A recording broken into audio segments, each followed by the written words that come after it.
Feliz aniversário. Trouxe um presente que você nunca vai esquecer. Seu filho não é seu, ele é dele. Assine os papéis e saia de casa hoje mesmo. Meu nome é Rafael Nogueira, e por 6 anos, fui o tipo de homem que ninguém olhava 2 vezes. Isso era proposital. Ou trabalhava como auditor financeiro independente.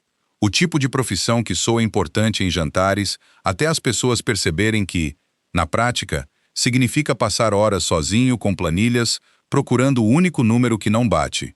Eu dirigia um sedã de 4 anos de uso. Usava os mesmos 3 ternos em rodízio. Morava com minha esposa e meu filho numa casa na periferia de um bairro tranquilo, onde nada nunca acontecia e os vizinhos acenavam uns para os outros sem realmente saber o nome de ninguém. Eu era bom em passar despercebido. Tinha meus motivos para isso. Motivos que guardava só para mim. Camila e eu estávamos casados havia 7 anos, quando a história que vou contar começou. Nos conhecemos quando eu tinha 34 anos e ela 31, num jantar de aniversário de um amigo em comum, onde ela se sentou do outro lado da mesa e passou a refeição inteira me fazendo perguntas que ninguém tinha se dado ao trabalho de fazer antes. O que eu realmente queria, não só da carreira, mas da vida. Se eu achava que as pessoas conseguiam mudar quem eram no fundo, ou só aprendiam a se vestir de outro jeito. Achei que ela era a pessoa mais interessante que eu tinha conhecido em anos. Achei que ela tinha curiosidade pelo mundo do mesmo jeito que eu tinha. Não fome de coisas, mas fome de sentido. Eu estava errado sobre isso. Ou talvez ela tenha mudado.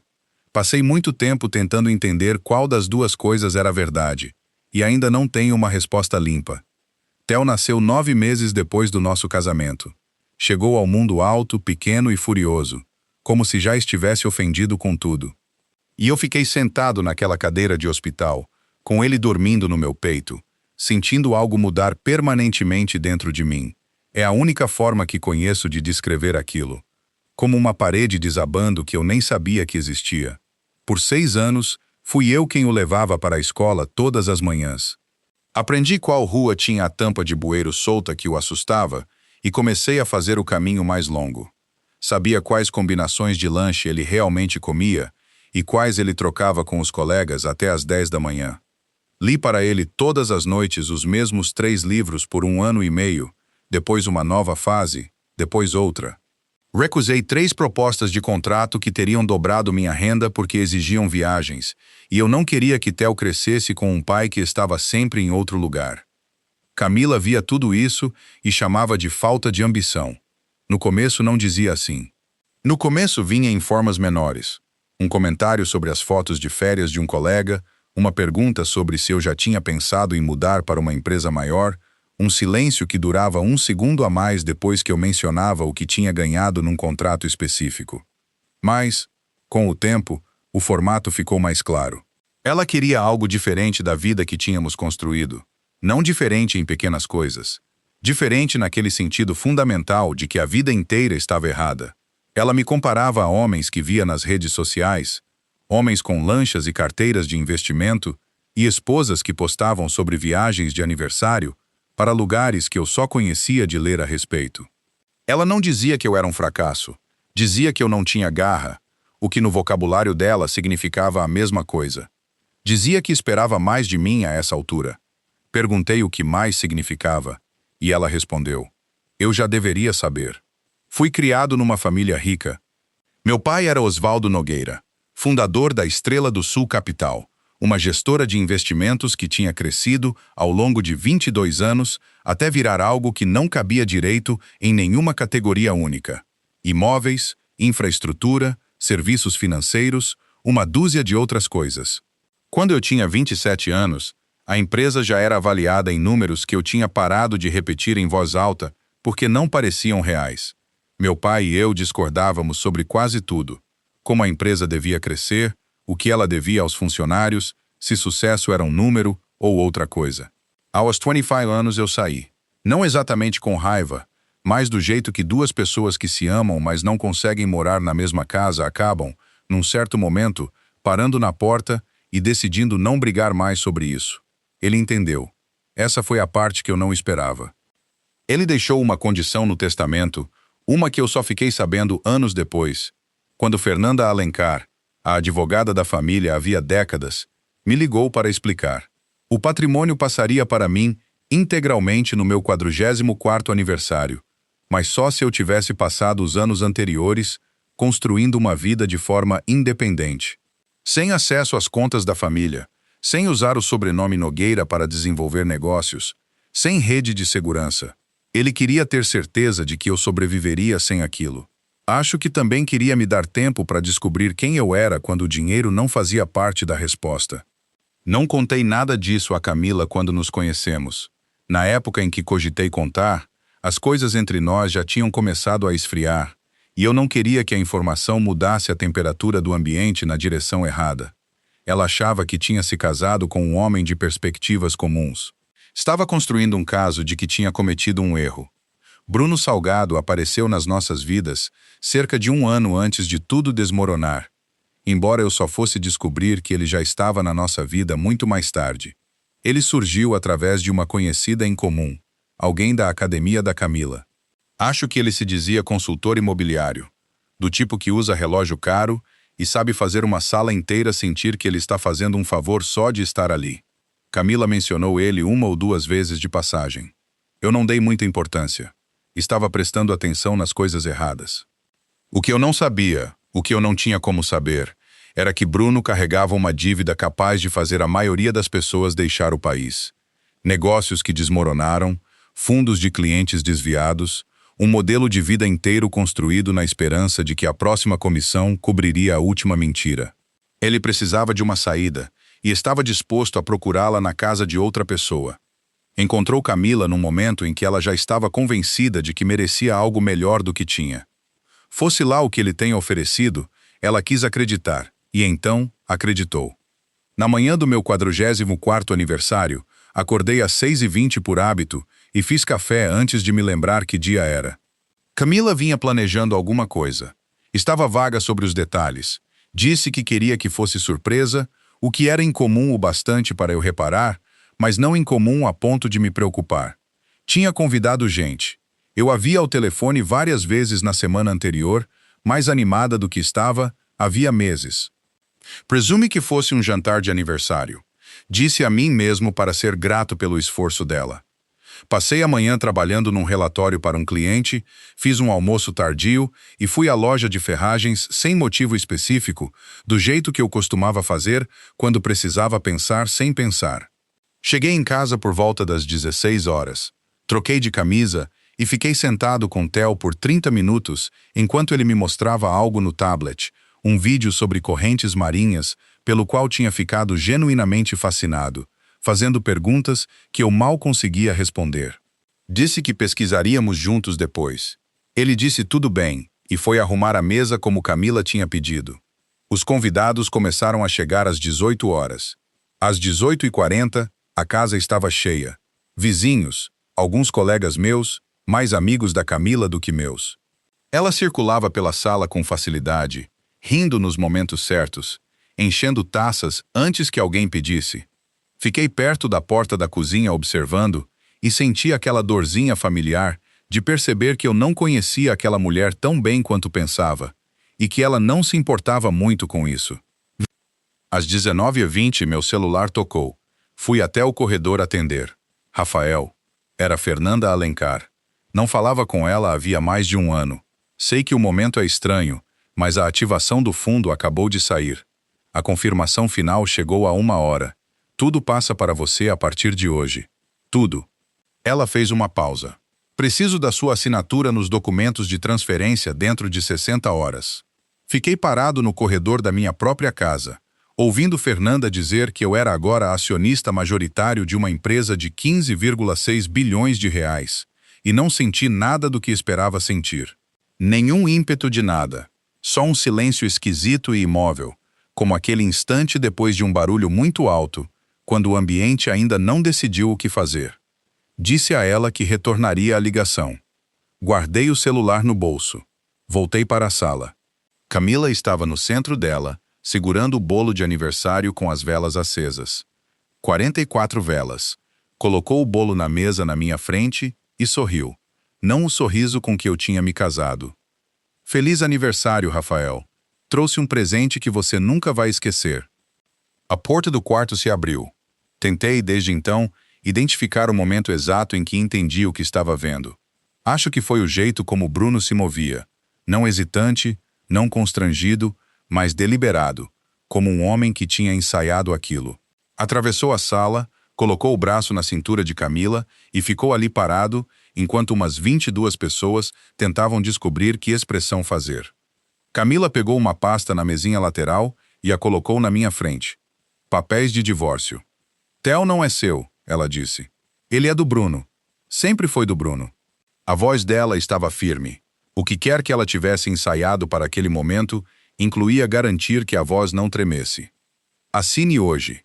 Transfira a casa para o meu nome e vá embora. Você não tem direito de lutar contra isso, Rafael. Você nunca foi pai dele de verdade. Do alto da escada, ouvi um pequeno ruído. Olhei para cima. Theo estava sentado no terceiro degrau contando de cima para baixo, ainda com a camiseta que usava quando me mostrou o vídeo das correntes marinhas. Estava chorando daquele jeito silencioso que as crianças choram quando não têm certeza se têm permissão para fazer barulho. Camila chamou o nome dele uma vez, Seca. Ele se levantou e foi para o quarto. Ela o seguiu e fechou a porta. Fiquei parado à mesa com os papéis de divórcio na minha frente e 22 pessoas na minha sala, fingindo não estar olhando, e não peguei a caneta. Não disse nada ao Bruno. Subi. Peguei a mala que eu guardava no fundo do armário para viagens de trabalho, coloquei nela o que eu realmente precisaria e desci de novo. Camila estava parada no pé da escada com os braços cruzados. Bruno ainda estava na sala, mãos nos bolsos, me observando. Você vai mesmo tornar isso mais difícil do que precisa ser, disse Camila. Olhei para ela por um instante. Havia coisas que pensei em dizer. Não disse nenhuma delas. Saí pela porta da frente, coloquei a mala no carro e fui embora. O quarto de hotel estava limpo, silencioso e completamente indiferente a tudo o que tinha acontecido, o que era exatamente o que eu precisava. Sentei na beirada da cama e deixei a noite se assentar. Não pensei ainda na herança.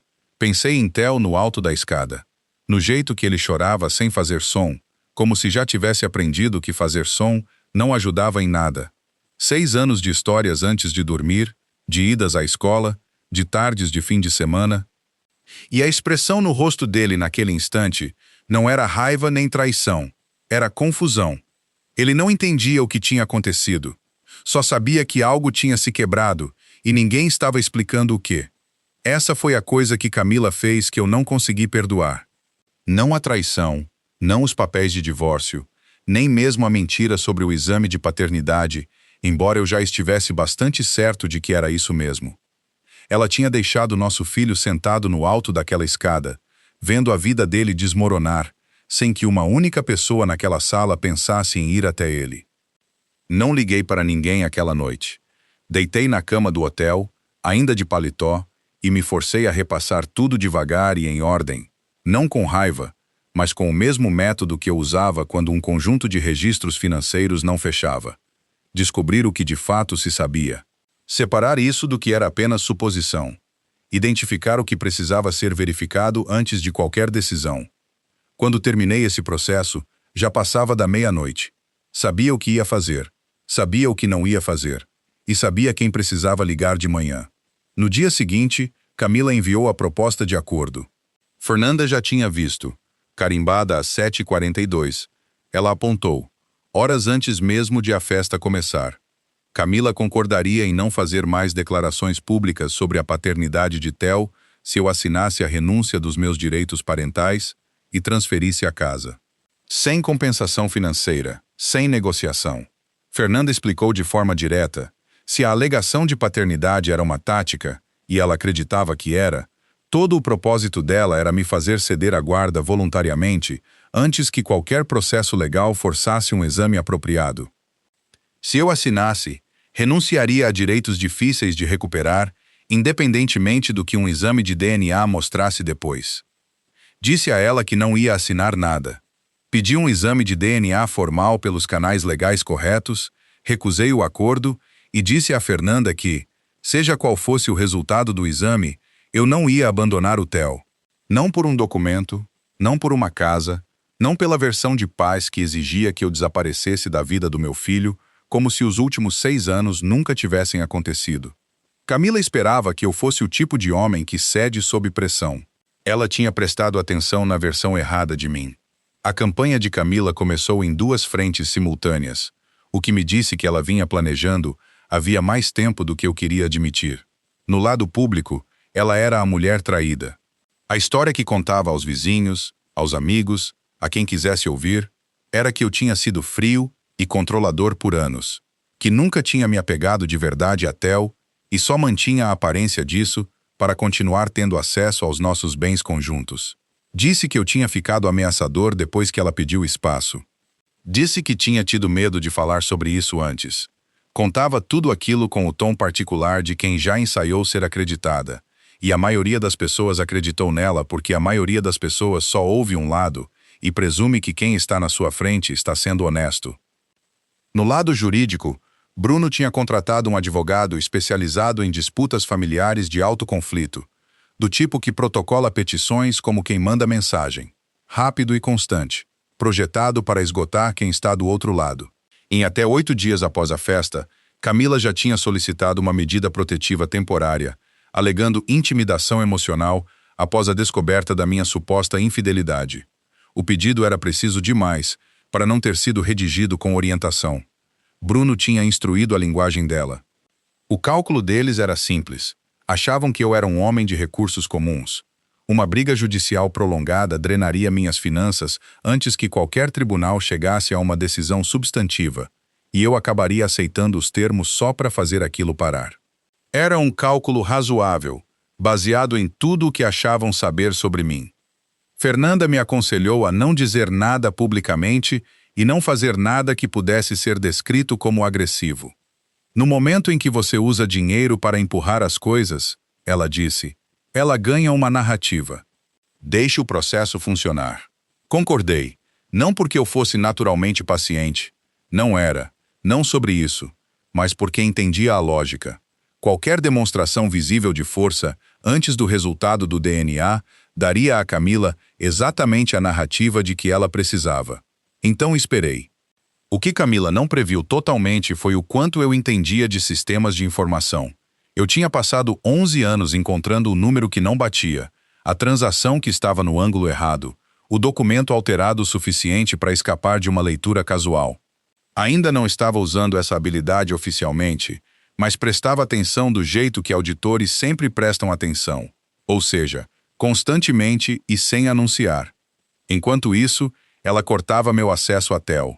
Toda vez que eu ligava, o telefone ou não era atendido, ou ela atendia e dizia que ele estava ocupado, ou dormindo, ou que não queria falar. Uma vez ouvi a voz dele ao fundo antes de ela desligar a chamada. Descobri depois que ela tinha contado a ele que eu tinha ido embora porque quis, que eu tinha escolhido sair e não tinha pedido para voltar. Disse a ele que, se o pai dele realmente o amasse, não teria saído pela porta naquela noite. Ela estava construindo uma versão da história dentro da cabeça dele antes que ele tivesse idade de confrontar aquilo com qualquer outra coisa. Aquilo foi mais difícil de suportar do que qualquer outra coisa que ela tinha feito. A traição, a festa, as manobras jurídicas, eu conseguia entender aquilo como atos de interesse próprio, mesmo sem conseguir desculpá-los. Mas o que ela fazia com Theo era diferente. Era um dano de pavio longo, do tipo que não explode por anos e depois explode tudo de uma vez. Passei de carro pela escola dele certa manhã, não para me aproximar, só para ver. Ele estava caminhando desde a faixa de desembarque com a mochila nas costas, aquela com o pequeno rasgo na alça esquerda que eu vinha adiando consertar havia 2 meses. Parou na porta e se virou, e por um segundo achei que tivesse me visto, mas ele olhava para outra coisa. Depois entrou. Fiquei sentado no estacionamento por 10 minutos, até confiar em mim mesmo para dirigir. O resultado do DNA saiu numa quinta-feira, 3 semanas depois da festa. Fernanda me ligou às 8 horas. Não me fez esperar por nenhum preâmbulo. 99,99%. Ela disse, ele é seu, Rafael. Biologicamente, legalmente, sem qualquer margem de dúvida. Eu já sabia. Tinha sabido desde o momento em que Camila anunciou aquilo na festa, não porque tivesse calculado as probabilidades, mas porque reconhecia uma arma sendo usada. As pessoas não anunciam incerteza de paternidade na frente de 22 testemunhas porque estão genuinamente incertas. Fazem isso porque querem plateia e querem o alvo desequilibrado antes que ele consiga pensar com clareza o suficiente para fazer perguntas. Mas ouvir a confirmação em voz alta foi diferente de já saber. Fiquei em silêncio com aquilo por um instante. A sessão formal de mediação foi marcada para aquela tarde. Camila chegou com a advogada dela e com Bruno, que aparentemente tinha decidido que sua presença era apropriada. Ele usava um paletó que custava mais do que meu aluguel mensal, e sentou com as pernas abertas e os ombros para trás, na postura particular de um homem que acredita já ter vencido.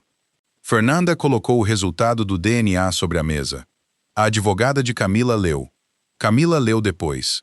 A expressão dela mudou de um jeito que ela não conseguiu controlar totalmente. Não exatamente para vergonha, mas para a expressão de quem acaba de descobrir que a saída que planejava usar não existe mais. A advogada dela pediu um breve recesso. Durante o recesso, disseram a Fernanda que Camila estava disposta a reconhecer que tinha tido dúvidas sobre a alegação de paternidade e agido com base em informação fornecida por terceiros. Esse terceiro ficou implícito, sendo Bruno. Quando todos voltaram à mesa, eu esperava que a sessão fosse se encerrar. O que eu não esperava era Bruno. Ele não tinha se recalibrado. Sentou-se na minha frente com a mesma postura, a mesma expressão, como um homem que ainda não tinha processado que o chão tinha mudado de lugar.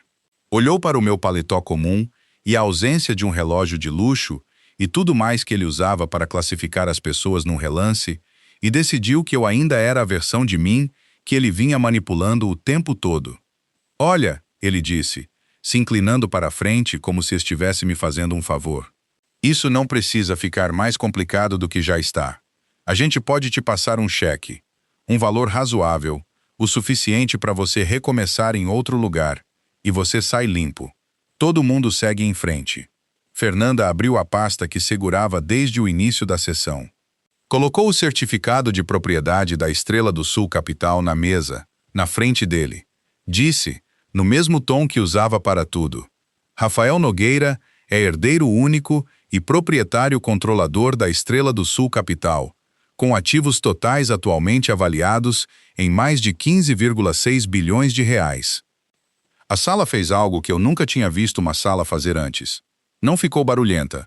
Ficou o oposto de barulhenta. O tipo de silêncio que tem textura. O rosto de Bruno passou por várias expressões rapidamente.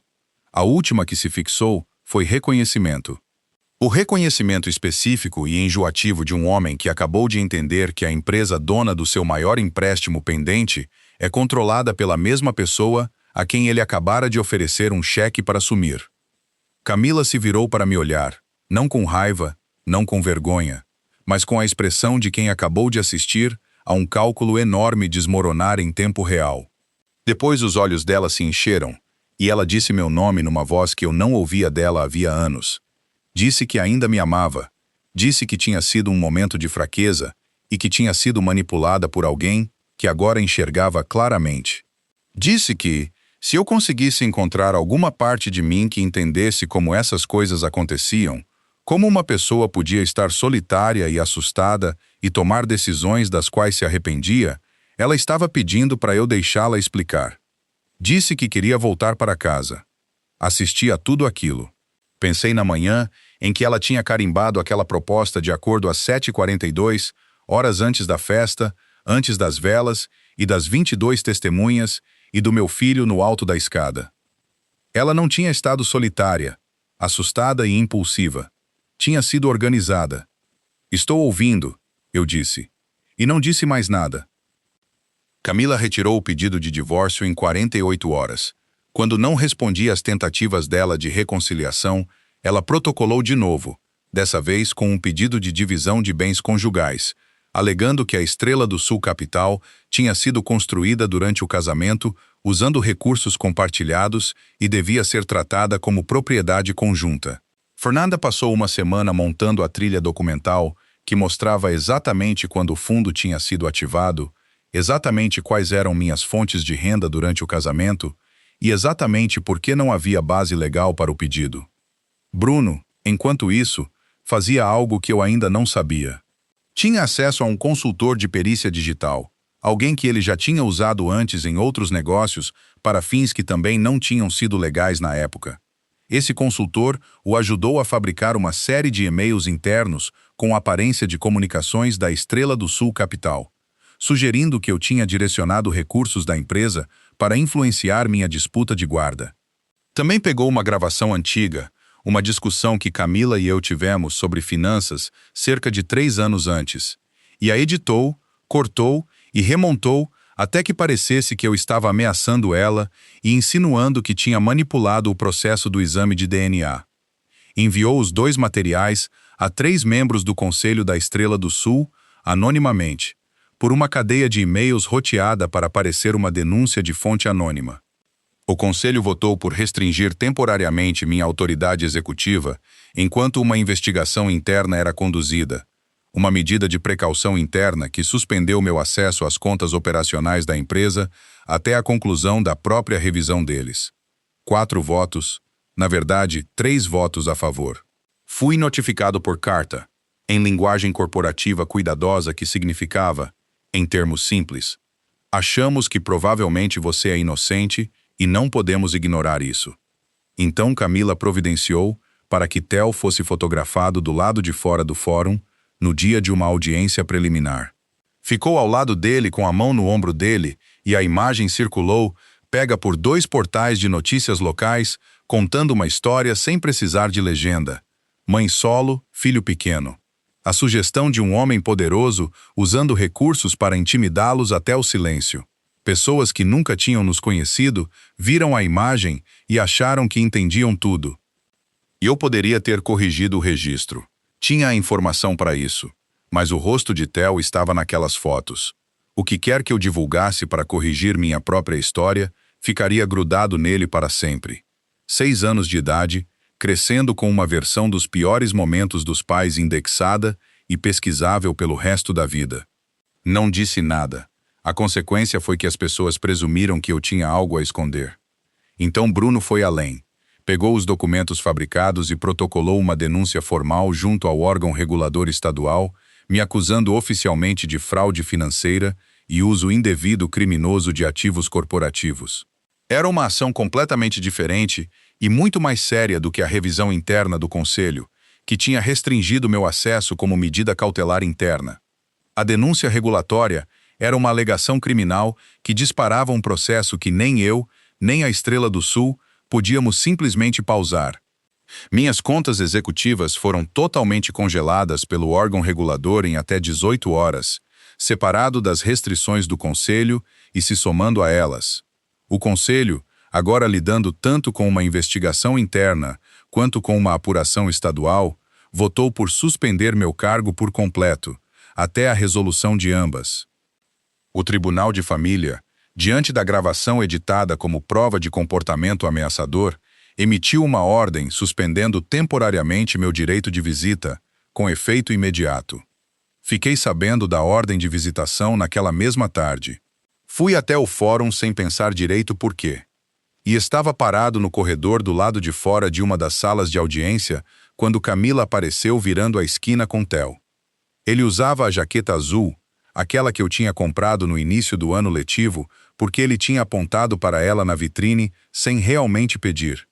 Ele parou quando me viu. Camila também parou, mas não disse nada. Estava observando o que aconteceria. Theo olhou para mim do outro lado do corredor.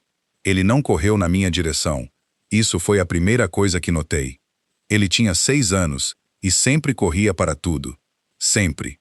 Corria até o carro de manhã e corria de volta para casa quando esquecia alguma coisa. E corria até mim nos estacionamentos porque ainda não tinha aprendido que adultos não fazem isso. Ficou parado. O Bruno disse que você só quer me comprar, ele falou. Não com acusação, não com raiva. A voz de uma criança repetindo algo que lhe disseram, incerta se acreditava, esperando que alguém explicasse por que não era verdade. Atravessei o corredor e me agachei, até ficar na altura dele. Não expliquei a situação legal, nem as contas congeladas, nem os documentos fabricados. Nada daquilo era para aquele momento. Coloquei a mão no ombro dele e disse: "Eu não vou embora, Theo. Eu volto." Ele não me abraçou, mas também não recuou. Olhou para mim com aqueles olhos de 6 anos fazendo o trabalho de algo muito mais velho. Então Camila colocou a mão no outro ombro dele e o levou gentilmente corredor abaixo. Fiquei observando os dois se afastarem. Naquela noite tirei o relógio. Meu pai tinha me deixado, separado do resto do patrimônio, só numa caixa com um bilhete dizendo que o tinha usado todos os dias por 25 anos e que nunca tinha atrasado mais de 3 segundos por mês. E eu o usava todos os dias desde o funeral. Coloquei-o na mesa e sentei no quarto de hotel, deixando entrar o pensamento que vinha guardando atrás de uma porta fechada desde o corredor. Cada dia que aquilo continuasse, era mais um dia que Theo passava dentro de uma versão dos fatos que outra pessoa tinha construído para ele. A jaqueta azul, o jeito que ele tinha ficado parado em vez de correr. Poucas palavras na voz de uma criança tentando entender algo construído especificamente para quebrá-la. Estava sentado ali remoendo aquilo quando o celular tocou. Era Fernanda. "Achei o backup na nuvem", ela disse antes que eu pudesse falar. "Do seu sistema de segurança residencial, Rafael. Preciso que você venha aqui hoje ainda. Precisa ver o que tem nisso." Peguei o relógio da mesa, coloquei de volta no pulso e peguei as chaves. Eu tinha instalado o sistema de segurança 2 anos antes, depois de uma série de arrombamentos a 2 ruas de distância, que deixou o bairro brevemente ansioso. Era uma instalação padrão. Câmeras na porta da frente, na entrada dos fundos, na sala, ligadas a uma conta na nuvem em meu nome, que fazia backup automático a cada 24 horas. Eu tinha configurado tudo num domingo à tarde, com Theo assistindo do balcão da cozinha, fazendo perguntas sobre como as câmeras sabiam quando gravar. Expliquei o melhor que consegui.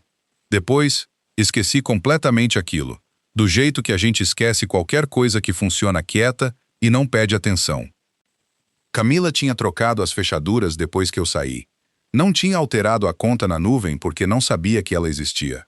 Fernanda tinha encontrado ao passar pela lista de ativos digitais ligados ao meu nome, prática padrão em qualquer caso envolvendo disputas patrimoniais. Acessou o arquivo com minhas credenciais, puxou as gravações das 72 horas anteriores à festa de aniversário e assistiu o suficiente para me ligar às 11 da noite. Fui até o escritório dela e assisti ao resto com ela. A marca de horário dizia 23h50, 2 noites antes da festa. Theo já estava na cama. A câmera da sala mostrava Camila e Bruno sentados um de frente para o outro no sofá. O mesmo sofá onde eu tinha lido para Theo umas 600 vezes, com o notebook da Camila aberto entre eles e 2 taças de vinho na mesinha de centro. Bruno falava a maior parte do tempo. Explicava o plano com a paciência de quem já tinha pensado nisso muitas vezes e queria ter certeza de que não havia lacunas. O anúncio da paternidade, ele disse, precisava acontecer na frente de testemunhas, não num escritório de advocacia, não numa carta, em público, com gente assistindo, porque a pressão social seria tão importante quanto a pressão legal. Um homem como Rafael, ele disse, não conseguiria processar uma humilhação pública e uma ameaça legal ao mesmo tempo. Ia travar. Não pensaria com clareza suficiente para pedir documentação ou exigir um exame. Assinaria o que estivesse na frente dele só para fazer o momento parar. Ele disse, não me importa se o filho é dele, meu ou de qualquer outro. Não é essa a questão. A questão é tirar ele de casa antes que procure um advogado. Camila perguntou o que aconteceria se Rafael não assinasse. Bruno disse que passariam para a próxima opção. Explicou detalhadamente como descrever hematomas que não existiam, que linguagem usar, quais partes do corpo eram mais convincentes em fotografias. Disse que era um último recurso, mas que ela devia saber como fazer, só por precaução. Camila concordou. Fez mais uma pergunta. Se Bruno achava que Rafael lutaria por Theo se tivesse tempo para pensar. Bruno disse, ele é do tipo que cede. Confia em mim. Assisti a gravação 2 vezes. Na segunda vez, eu já estava mais calmo.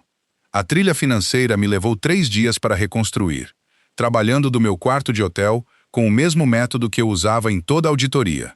Começar pela estrutura, achar as anomalias, seguir de trás para frente até chegar à origem. Bruno tinha sido razoavelmente cuidadoso, mas cuidadoso do jeito que as pessoas são cuidadosas quando não esperam que alguém com experiência de verdade esteja olhando. Tinha movimentado dinheiro por 3 contas intermediárias, 2 registradas em empresas de fachada, com endereços em estados onde nem ele, nem Camila jamais tinham morado. O que ele tinha tirado de Camila era considerável. A totalidade do que ela descrevia como suas economias pessoais. Dinheiro que vinha guardando numa conta que ele administrava para ela, cerca de R$ 750 mil ao longo de 14 meses. Ele tinha dito que estava investindo. O dinheiro tinha sido transferido em parcelas para uma conta numa jurisdição que dificultava a recuperação. Ele tinha feito a mesma coisa com outros 3 clientes ao longo dos últimos 2 anos. Os casos deles estavam em diferentes estágios de disputa judicial, o que significava que já havia investigadores com arquivos que batiam com o padrão que eu agora documentava em detalhe. Além disso, o consultor de perícia digital que Bruno tinha usado para fabricar os documentos da Estrela do Sul tinha sido descuidado com a cobrança. Havia uma nota fiscal digital emitida a uma empresa de fachada controlada por Bruno que ligava diretamente ao nome registrado do consultor. A partir da nota fiscal, a equipe de Fernanda rastreou o consultor e, a partir dele, obteve os metadados dos arquivos fabricados. As datas de criação estavam erradas. As propriedades dos documentos continham o identificador da estação de trabalho do próprio consultor. Era o número que não batia. Sempre é. Fernanda compilou tudo num dossiê que descreveu, ao me entregar, como incomumente completo. Disse a ela que eu tinha tido bom material para trabalhar.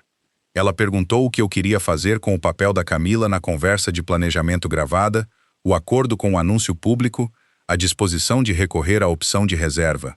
Camila não era arquiteta, mas também não era mera espectadora. Num processo formal, isso seria relevante. Use o que for necessário para proteger o TEL, eu disse. Não transforme isso num espetáculo. Fernanda concordou com a cabeça uma vez e não tocou mais no assunto.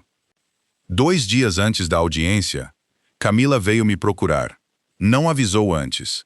Foi até a recepção do hotel e pediu que avisassem que estava lá. Desci porque queria ouvir o que ela tinha a dizer pessoalmente, e não pelo resumo de uma advogada. Ela parecia diferente da festa. A performance tinha sumido. A postura cuidadosa, a voz medida, a expressão calibrada para uma plateia. Parecia alguém que tinha ficado sozinha com as consequências de decisões específicas e não tinha achado a experiência confortável. Disse que tinha descoberto a conta no exterior. Tinha encontrado extratos mostrando o que Bruno tinha levado e para onde tinha movido, confirmado ao confrontá-lo diretamente, e ele tinha parado de responder às mensagens dela 3 dias depois. O homem que tinha prometido levá-la para um lugar melhor tinha levado as economias dela e estava em processo de desaparecer. Escutei tudo aquilo. Então ela me disse o que queria.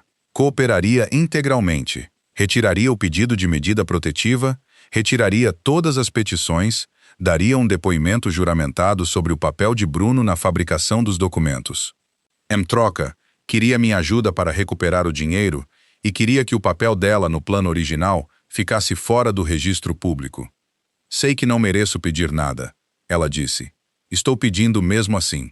Olhei para ela por um bom tempo.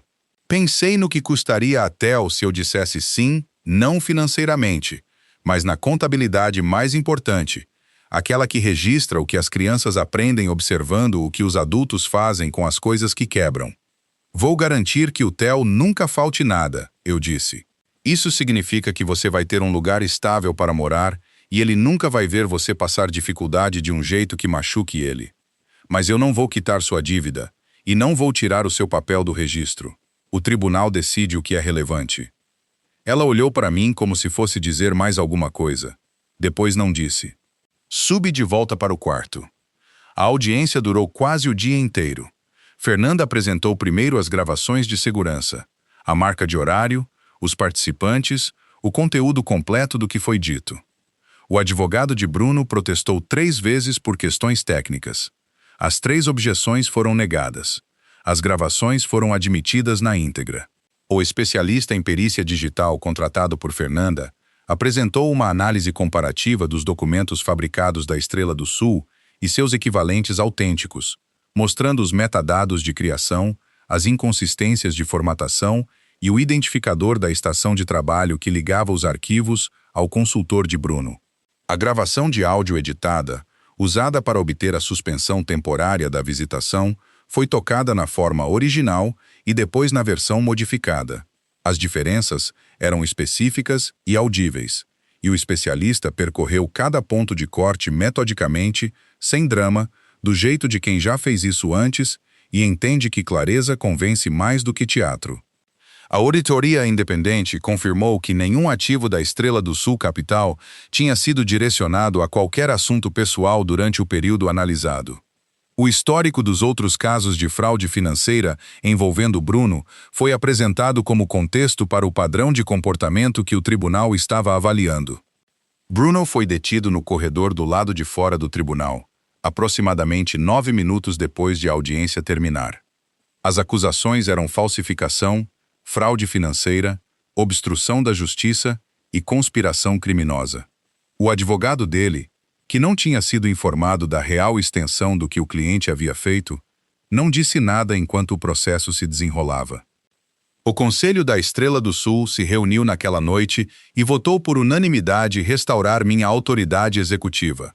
O presidente do Conselho ligou pessoalmente, o que apreciei mais do que demonstrei. A decisão do Tribunal de Família saiu 3 dias depois, por escrito. O tribunal considerou que Camila Nogueira tinha participado conscientemente de um esquema para fabricar uma alegação de paternidade, tinha usado o filho menor como instrumento numa disputa patrimonial e tinha se engajado num padrão sustentado de manipulação psicológica com o objetivo de prejudicar a relação da criança com o pai. A guarda principal foi concedida a mim. Camila recebeu permissão para visitas supervisionadas, condicionada à conclusão de um programa terapêutico determinado pelo tribunal e a uma avaliação psicológica independente. Fernanda ligou quando a decisão saiu e leu as partes relevantes em voz alta.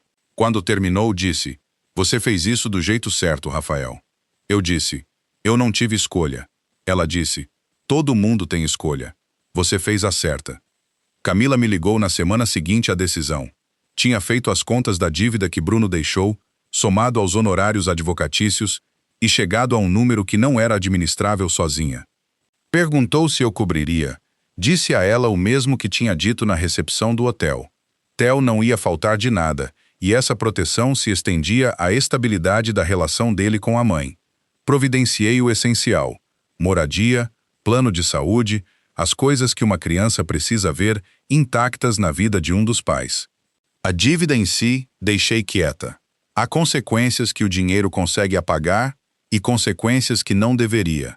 Ela tinha feito escolhas específicas com a cabeça clara o bastante para carimbar uma proposta de acordo às 7h42 da manhã. A aritmética daquelas escolhas era dela para resolver. 1 ano depois, fiz um bolo de aniversário. Theo tinha achado a receita no tablet que usava para as tarefas de casa. Chocolate, 2 camadas, cobertura feita separadamente e espalhada depois que o bolo esfriou. Ele tinha impresso a receita e colado na geladeira 3 semanas antes do meu aniversário, avisando que faríamos juntos e que eu não podia mexer na batedeira, porque, da última vez que usei, respinguei massa no teto. Fiquei no balcão passando os ingredientes e ele os media com a seriedade de quem conduz um experimento. Tinha crescido vários centímetros desde a época da jaqueta azul, que já não fechava mais nos ombros. Falou o tempo todo sobre um livro que estava lendo, sobre algo que aconteceu na escola, sobre uma dúvida que tinha a respeito da capacidade de carga estrutural de pontes suspensas, que eu não tinha a menor qualificação para responder, mas tentei mesmo assim. O bolo saiu levemente queimado de um lado. Theo olhou para ele por um instante e depois disse que estava tudo bem porque a cobertura cobria tudo. Comemos na mesa da cozinha, na casa que eu tinha alugado 5 meses antes, num bairro que Theo tinha aprovado depois de eu levá-lo para ver 3 opções e deixá-lo votar. Tinha um quintal que precisava de reforma e uma escada que rangia no 4º degrau, e uma janela de cozinha que dava para o jardim do vizinho, que Theo já tinha decidido que era interessante o bastante para vigiar regularmente. Depois de comermos, ele sumiu por alguns minutos e voltou com algo dobrado ao meio. Colocou na mesa na minha frente e ficou ali parado, daquele jeito levemente sem graça das crianças que fizeram algo de que gostam e não têm certeza de como vai ser recebido. Era um cartão que ele mesmo tinha feito, papel dobrado, desenhado com os marcadores que guardava no copo da mesa dele. Duas figuras lado a lado, na frente de algo que podia ser uma casa ou podia ser uma montanha. Embaixo do desenho, na letra de uma criança, ainda descobrindo a relação entre as letras e as linhas, ele tinha escrito: "Feliz aniversário, pai. Eu sei que você não foi embora." Li uma vez, depois li de novo. Dobrei na dobra original e guardei no bolso interno do paletó, junto ao peito, e deixei ali. "Você caprichou", eu disse a ele. Ele pareceu aliviado e depois imediatamente indiferente, do jeito que crianças de 7 anos decidem que se importar com alguma coisa é constrangedor. Perguntou se tinha mais bolo. Disse que sim. Ele se levantou, cortou outro pedaço, sentou de novo e voltou a falar sobre pontes suspensas. Fiquei sentado na frente dele, ouvindo, pensando no relógio sobre a minha mesa no escritório, ainda ali, ainda marcando o tempo com precisão de 3 segundos por mês, e na noite em que tinha tirado ele e ficado sentado no escuro considerando o que significaria parar.